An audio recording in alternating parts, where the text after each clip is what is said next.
This is the weather forecast video for Wednesday, March 14th, 2012.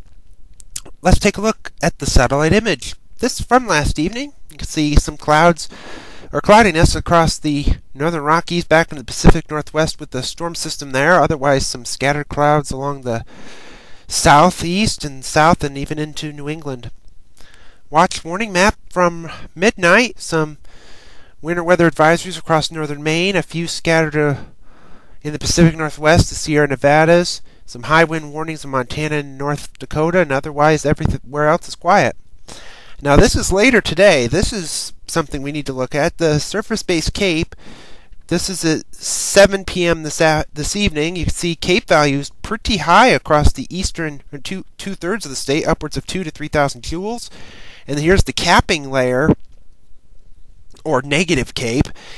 And this shows that there's a little bit of capping layer, so with the heavier totals to the west, so there could be some storms, but the QBF chart, the precipitation through the next 5 days through Sunday evening at 7 o'clock shows there'll be little, if any, precipitation. So there could be some thunderstorms later today, and those values of the CAPE do show that. So let's take a look at it. The 0Z GFS Model Run. This is at 1 p.m. this afternoon, and you can see there's not really a whole heck of a lot around. There is a storm well up to our north, but there is some precipitation that'll be somewhere nearby. So could there be an isolated storm? Yes, based on what we saw with the CAPE values and the lack of a strong cap. And even into Thursday, there could be the same thing. Chances of a thunderstorm, probably 10-15%. Not everybody gets wet though, and it's even going to be the case again on Friday. And while this is going on, it's just going to be warm, 70s, 70s, 70s. Today it'll be near 80 in some places, while the rest of the week it's just going to be in the 70s. And even into Saturday to start off the weekend here on St. Patrick's Day, a little bit of green means it could be an isolated popcorn shower or storm again. And even into Sunday, there's still warm air, strong south to southwesterly winds, temperatures in the 70s, a chance of maybe an afternoon shower or storm.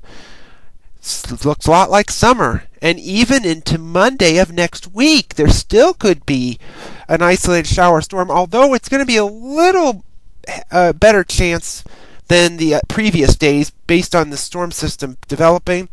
But that storm is just not moving. It's just parked right at the Oklahoma-Texas Panhandle, and those storms just don't want to move, as that high pressure off the Virginia coast doesn't want to move. And even a week from today, that storm is still there over Kansas, Nebraska, and a ridge, just blocking the sucker up in New England, and it's just causing that storm not to move. So even a week from today, we could still see warm weather and still see a good chance of showers and thunderstorms.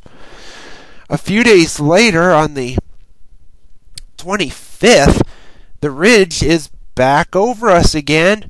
The storm is now off the coast, and here comes another one off the southwest, and that's going to produce some showers and storms there. And look what happens. We're back in the warm weather, or we're still in the warm weather, because nothing really is going to change. And even on the 27th, that storm finally kicks out, and with the low near Duluth, and we could see some showers and maybe a thunderstorm then too, but there's some cold weather behind that. But at the end of the forecast, a few days later on the 29th, the ridge is back. It's a little more flattened this time, but another storm off the Pacific coast. Some energy up in Canada, and we could see some more showers and maybe an isolated thunderstorm with that too.